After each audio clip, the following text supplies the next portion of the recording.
क्या भारत एक पर्दा प्रधान देश बन गया है? क्या देश के हालात बाहर की दुनिया को न दिखें, इसके लिए चारों तरफ पर्दे लग रहे हैं? ईमानदारी की बातें करते करते हम इस पर्देदारी तक कैसे पहुंच गए हैं? राजस्थान के स्कूलों की हालत कितनी खराब है? क्या कहते हैं सरकारी आंकड़े? पश्चिम बंगाल क्यों पहुंचे कॉकरोच जनता पार्टी के नेता, और वहां पहुंचकर वो क्यों हो गए भावुक? उत्तर प्रदेश में चुनावी चाल के लिए पैसे हैं, लेकिन स्कूलों की हालत सुधारने के लिए पैसे क्यों नहीं हैं? नमस्कार, मैं हूं दिबांग। आप देख रहे हैं दिबांग ऑफिशियल। घर में लगे पर्दों का काम क्या होता है? वो घर को सुंदर बनाते हैं, बाहर वालों को ताक झांक करने से रोकते हैं। कभी दरवाजे पर लगता है पर्दा, तो कभी खिड़की पर टंगता है, लेकिन काम एक ही करता है। लेकिन क्या हो अगर घर में हर जगह पर्दे ही पर्दे लग जाएं? हर कमरे में गंदगी हो तो पर्दा, तंगहाली हो तो पर्दा, बदहाली हो तो पर्दा। तो क्या सिर्फ पर्दा लगाने से घर का सच छिप जाएगा? पर्दा लगाकर मकान में रहने वाला शायद बाहर के लोगों को यह संदेश दे सकता है कि सब ठीक है, लेकिन अंदर के सच को कब तक छुपाया जा सकता है? वो कब तक उससे भाग सकता है? कोई न कोई तो ये पर्दा किसी न किसी दिन उठा ही देगा। ठीक वैसे ही जैसे यशपाल की कहानी पर्दा में बब्बर अली ने पीर बख्श के घर का पर्दा उठाकर उसकी रईसी की असलियत सबको दिखा दी। ये कहानी सुनाऊंगा आगे। पहले बात देश की असलियत छिपाने के लिए टांगे जा रहे पर्दों की। कॉकरोच जनता पार्टी ने एक नया अभियान शुरू किया है। अभियान का नाम है स्कूल ठीक करो, और मकसद साफ है, देश के सरकारी स्कूलों की हालत को जनता के सामने लाना और उन्हें ठीक करने के लिए दबाव बनाना, राज्य सरकारों पर दबाव बनाना। शुरुआत राजस्थान के थानागाजी क्षेत्र के एक सरकारी स्कूल से हुई। वहां शांतिपूर्ण प्रदर्शन के दौरान भारतीय जनता पार्टी के हिस्ट्री शीटर ने अपने साथियों के साथ पुलिस की मौजूदगी में आकर कॉकरोच जनता पार्टी की टीम पर हमला किया। इसके बावजूद सीजेपी को आश्वासन मिला कि स्कूल की हालत सुधारी जाएगी। हर काम की समय सीमा तय हुई, लेकिन राजस्थान की सरकार ने स्कूलों की हालत ठीक करने के बजाय उस पर आदेश का पर्दा डाल दिया है। यानी जो सरकार को करना चाहिए वो सीजेपी कर रही है। जाहिर है सरकार को लगा होगा कि इससे तो संदेश जाएगा कि यही लोग सरकार चला रहे हैं। फिर मंत्री जी ने एक मीटिंग बुलाई होगी, सोचा होगा कि इसकी काट क्या है, काट निकाली जाए। अधिकारियों को तलब किया होगा और गहरी मंत्रणा के बाद तय हुआ होगा कि चलिए एक फरमान जारी कर देते हैं। एक ऐसा फरमान जिससे पता न चले कि बीमारी कितनी है। बीमारी पता नहीं होगी तो इलाज की बात भी नहीं होगी। आदेश के मुताबिक स्कूल के प्रिंसिपल की इजाज़त के बिना किसी बाहरी व्यक्ति को स्कूल में घुसने नहीं दिया जाएगा। सिर्फ सरकारी अधिकारियों को प्रवेश की इजाज़त होगी। कोई स्कूल आएगा तो भी उसे विजिटर बुक में अपना नाम लिखना होगा।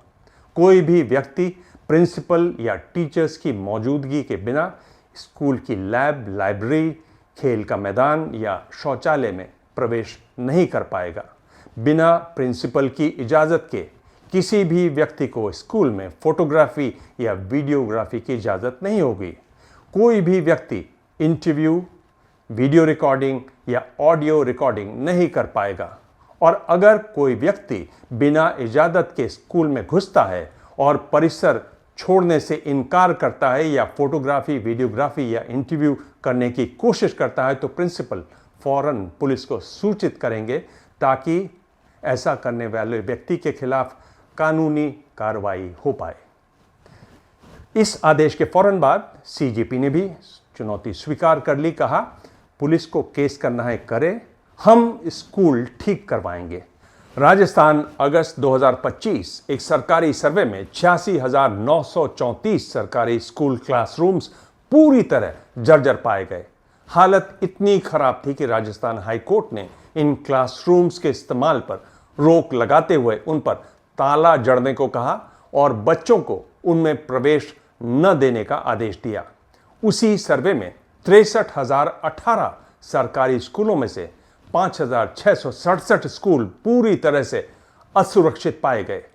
शौचालयों का हाल उतना ही खराब, 17,109 शौचालय पूरी तरह खराब हैं और 29,093 को बड़ी मरम्मत की जरूरत है।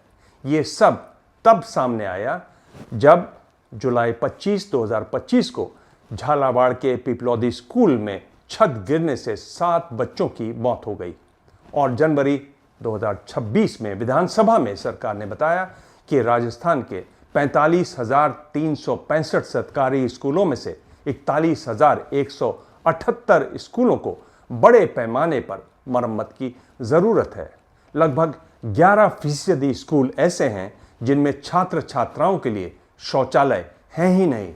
2,921 स्कूल ऐसे हैं जहां छात्र पीने के पानी के लिए कुओं पर निर्भर हैं और 1,047 स्कूलों में तो पानी लेने के लिए छात्रों को स्कूल से बाहर जाना पड़ता है।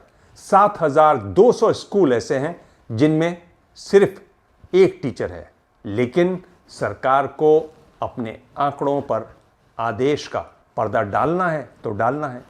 भारत एक पर्दा प्रधान देश है, कौन रोक सकता है। ऐसे ही एक पर्दा देखने को मिला पश्चिम बंगाल में, जहां 13 अगस्त को बांकुड़ा के कारीसुंदा गांव के एक सरकारी स्कूल की जर्जर हालत दिखाने की जुर्रत सीजेपी के कार्यकर्ता अब्दुल हाफिज ने की। इससे नाराज कुछ लोगों ने अब्दुल के पिता मोहम्मद माफिक को इतना पीटा कि 15 अगस्त को जब देश 80वें स्वतंत्रता दिवस का जश्न मना रहा था, उनकी मौत हो गई। बीजेपी नेता समेत 8 लोगों को गिरफ्तार किया गया। पश्चिम बंगाल की पूर्व मुख्यमंत्री ममता बनर्जी ने अब्दुल से फोन पर बात की। इसके बाद सीजेपी प्रवक्ता आशुतोष रांका अपने कार्यकर्ताओं के साथ बांकुड़ा पहुंचे और अब्दुल से मिलने गए। परिवार से मुलाकात के बाद आशुतोष भावुक नजर आए। आप सोचिए कि किस तरह का माइंडसेट होगा। हमने बोला कि Abdul we demand compensation. Abdul ने बोला मुझे कोई कॉम्पनसेशन नहीं चाहिए, मेरे पापा के नाम पे आप एक स्कूल बनाओ। आप उस बच्चे का माइंडसेट सोचिए, किस तरह का माइंडसेट होगा उसका कि कॉम्पनसेशन नहीं मांग रहा है।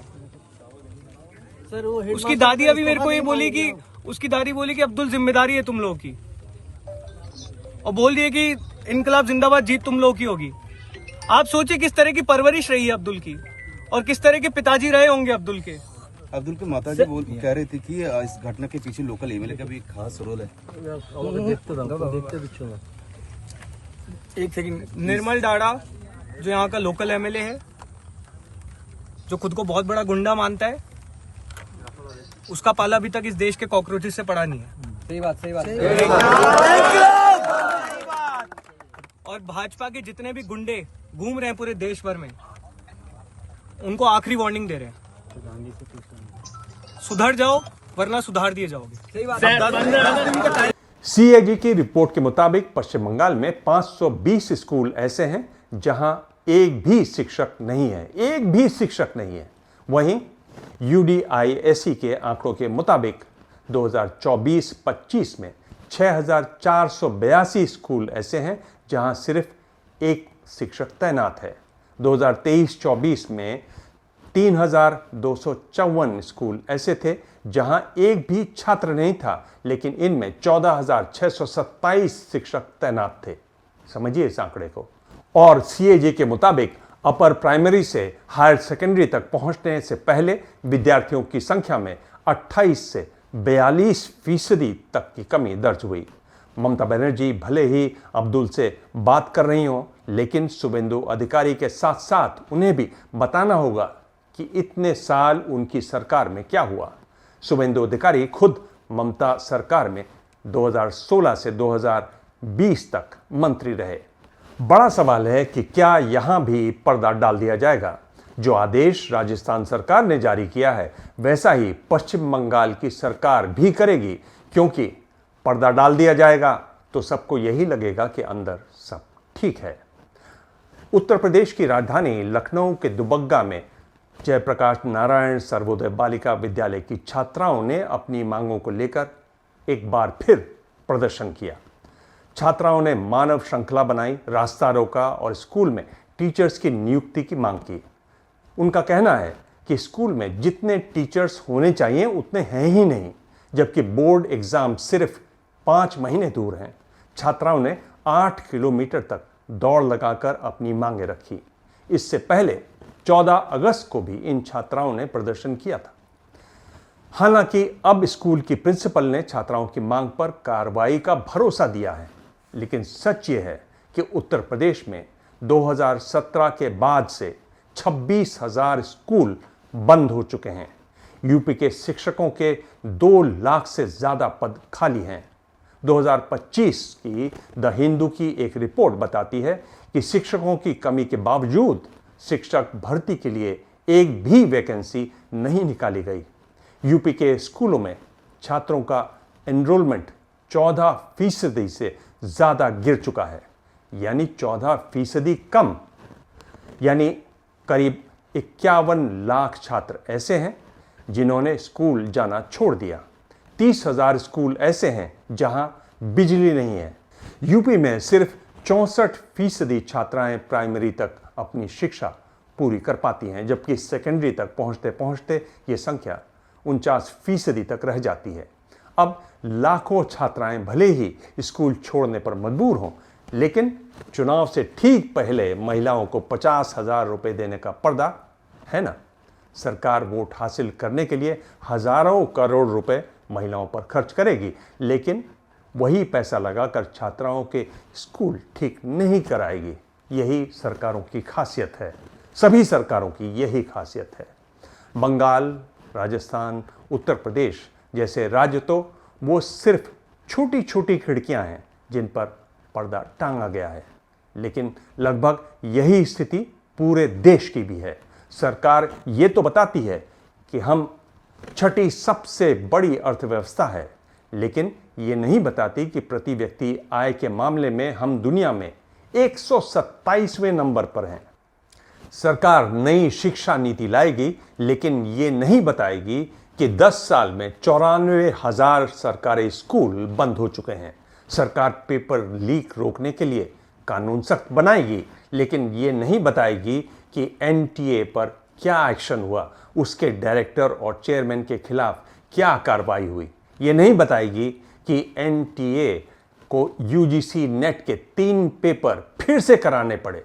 ऐसी घोषणा क्यों करनी पड़ी? क्या धर्मेंद्र प्रधान के इस्तीफे से कुछ बदला या नहीं बदला? लेकिन सरकार के पास नए नए पर्दे हैं। दिमागी नक्सल जैसा नारा जो पर्दे का ही काम करता है। यही नहीं, सरकार के पास असली पर्दे भी हैं। याद कीजिए, फरवरी 2020, कोरोना से ठीक पहले डोनाल्ड ट्रंप पहुंचे अहमदाबाद। तब एक लंबा पर्दा टंगा, आधे किलोमीटर लंबा, 4 से 7 फुट ऊंचा पर्दा, ताकि उसके पीछे बनी झुग्गी झोपड़ियां किसी को दिखाई न दें। ऐसा ही नज़ारा दिखाई दिया 2022 में। तब ब्रिटेन के प्रधानमंत्री बोरिस जॉनसन अहमदाबाद आए। सड़क के दोनों तरफ सफ़ेद चादरों का पर्दा। 2023 में G20 समिट के दौरान दिल्ली में आए वीआईपी, रास्ते में पड़ी झुग्गी झोपड़ियां, तो उनके सामने हरे रंग का पर्दा टांग दिया गया। और तो और 17-18 जुलाई की रात जंतर मंतर से अनशन में बैठे सोनम वांगचुक को भी पर्दे की चादरों के पीछे सफदरजंग अस्पताल पहुंचाया गया। साफ है, सरकार को पर्दे बहुत पसंद हैं। वैसे भी पर्दा लगाना आसान होता है, काम करना मुश्किल। कहानी के पर्दे के पीछे जो घर है उसकी हालत भी बिल्कुल वैसी ही है जैसी यशपाल की कहानी पर्दा में चौधरी पीर बख्श का घर। पीर बख्श नाम के किरदार के दादा चुंगी विभाग में काम करते थे, अधिकारी थे, बढ़िया आमदनी, अच्छी प्रतिष्ठा, छोटा घर, लेकिन मोहल्ले वाले उसको हवेली कहते थे। इस बीच परिवार बढ़ता गया, लेकिन आमदनी नहीं बढ़ी। पीर बख्श ने अपनी इज्जत को रईसों जैसा बनाए रखा। घर की हालत खराब हो रही थी तो ड्योढ़ी पर एक पर्दा लगा दिया ताकि अंदर क्या हो रहा है ये किसी को पता न चले। घर में खाने पीने तक की किल्लत होने लगी, लेकिन समाज की नज़र में रईसों वाला रसूख बनाए रखा गया। पर्दे ने इसमें बड़ी मदद की। लेकिन एक दिन घर में आ धमका बब्बर अली, यही यशपाल की कहानी एक नया मोड़ लेती है। उसने पीर बख्श से उधार लिए पैसे वापस मांगे। पीर बख्श बोला बाद में चुका दूंगा, लेकिन बब्बर अड़ गया। उसने कहा दो नहीं तो पर्दा हटा दूंगा। पीर बख्श ने कहा कि ऐसा मत करना, क्योंकि ये पर्दा ही मेरी इज्जत है।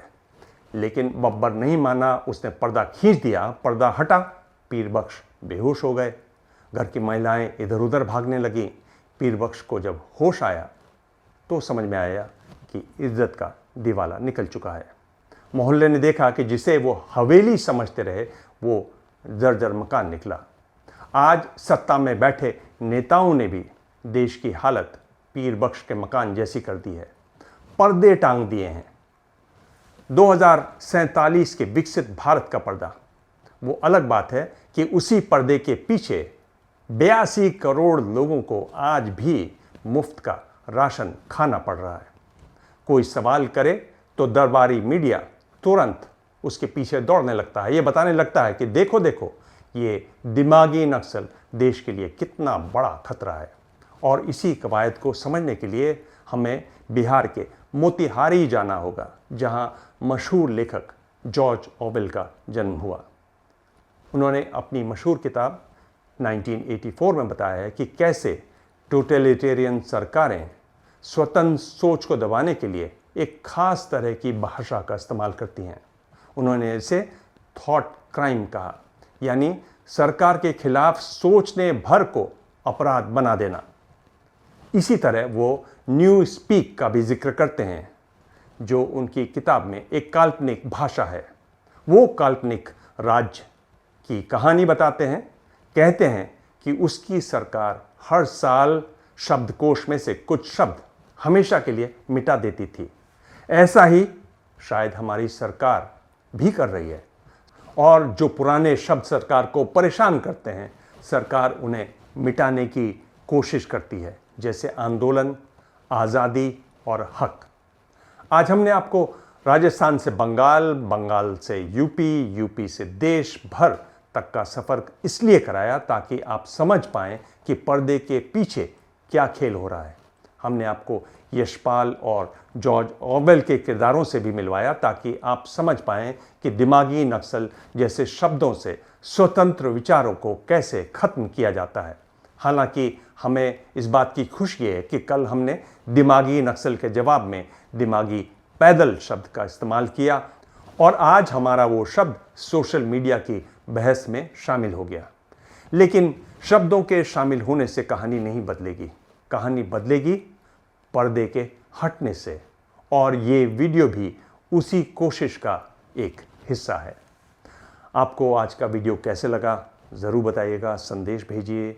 मैं आपके संदेश पढ़ता हूं, उनके जवाब देता हूं, कुछ संदेश शामिल भी कर रहा हूं। राजेंद्र सिंह कहते हैं इसमें कोई शक नहीं कि आपकी सोच समझ स्पष्ट और साफ है।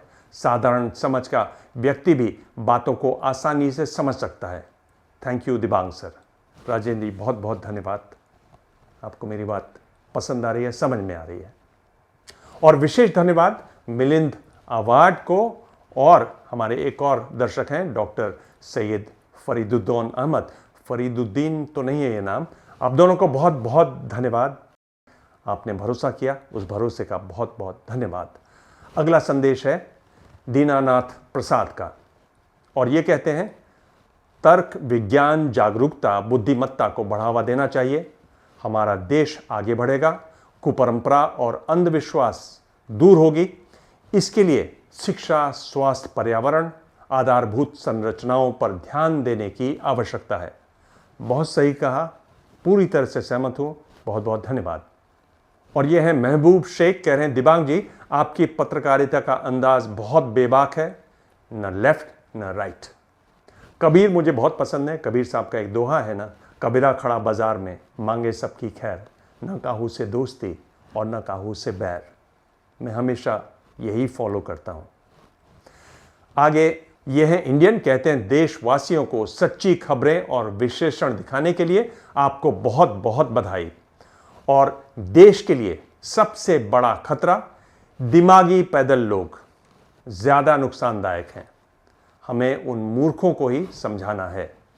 बिल्कुल सही कहा, लेकिन मूर्ख को समझाना आसान नहीं होता। आपको क्या लगता है? समझाया उसी ही जा सकता है जो समझना चाहता हो। अगला संदेश वर्षा वैष्णव कह रही हैं, दिबांग जी आप बहुत संजीदगी से बहुत बड़ी बात कहते हैं, धन्यवाद। मुझे हमेशा ये लगता है कि आप आराम से भी बड़ी बातें कर सकते हैं, ज़्यादा चिल्लाने चीखने की ज़रूरत नहीं है। और आजकल ज़्यादातर एंकर चीखते चिल्लाते नज़र आते हैं, मुझे पसंद नहीं है। आपको ये चैनल कैसा लगा ज़रूर बताइए। आप इसको फॉलो कीजिए, अपने दोस्तों के साथ इसको शेयर कीजिए, कमेंट कीजिए, इसके बारे में चर्चा कीजिए। हमें लगता है कि हमारे दर्शकों की संख्या बढ़नी चाहिए, उसमें हमारी मदद कीजिए। बहुत बहुत धन्यवाद।